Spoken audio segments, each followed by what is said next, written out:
मुख्यमंत्री देवेंद्र फडणवीस यांच्या लातूर दौऱ्याची ही थेट दृश्य आपण पाहतोय। लातूरमध्ये जाऊन किती मोठं शेतकऱ्यांचं नुकसान झालेलं आहे याची पाहणी करताना मुख्यमंत्र्यांची ही दृश्य। तर सोलापूरपासून आज या दौऱ्याला सुरुवात झाली आहे। मुख्यमंत्री पाहणी करतात।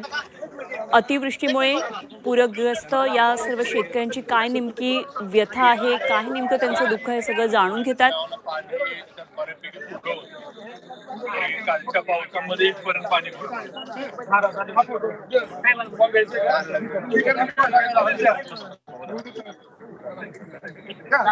शिवेंद्रराजे भोसले सुद्धा त्यांच्या बरोबर आहेत। एकंदरीतच नुकसान भरपाई मिळावी यासाठी शेतकऱ्यांचे प्रयत्न सुरू आहे। वेगवेगळी निवेदनं दिली जातात। मुख्यमंत्री त्यांच्या या संपूर्ण दौऱ्यामध्ये किती मोठं शेतकऱ्यांचं सगळं नुकसान झालंय याची स्वतः पाहणी करण्याकरता शेतकऱ्यांच्या बांधावर गेलेले आहेत, पाहणी करतात। सध्या सगळी उभी पिकं आडवी झालेली आहे, गावागावांमध्ये पाणी शिरलंय। मोठा फटका हा मराठवाड्यामधल्या अनेक जिल्ह्यांना बसलाय। तर लातूरमध्ये सध्या मुख्यमंत्री पाहणी करतात आणि निवेदनं घेतात।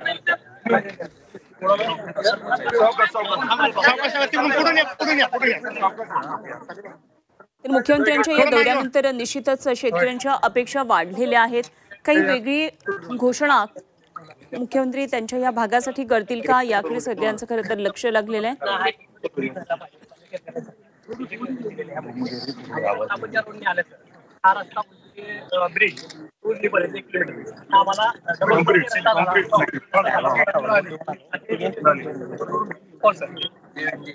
तर आज सर्व मंत्री आणि विशेष म्हणजे मुख्यमंत्री उपमुख्यमंत्री तिघेही जण वेगवेगळ्या जिल्ह्यांमध्ये दौरा करतात।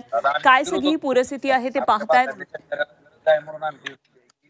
खासदार ओमराजे निंबाळकर सुद्धा त्यांच्या बरोबर आहेत आणि काय सगळी परिस्थिती होती या संदर्भात स्वतः माहिती देत आहेत।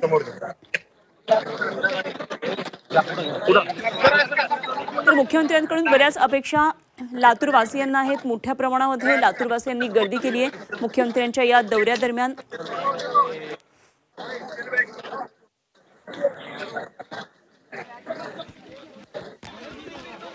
ही एक्सक्लुसिव्ह दृश्य आपण पाहतोय मुख्यमंत्री देवेंद्र फडणवीस यांच्या या पूरग्रस्त भागाच्या दौऱ्यासंदर्भातली।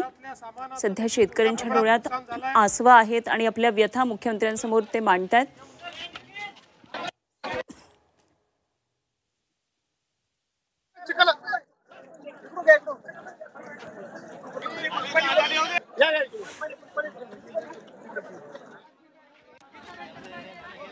तर मुख्यमंत्र्यांनी सांगितले की ओला दुष्काळ ही खरं तर एक बोलीभाषेतला शब्द आहे। घरांमध्ये पाणी गेल्यामुळे अन्नधान्याचं घरातल्या सामानाचं देखील मोठ्या प्रमाणात नुकसान झालंय।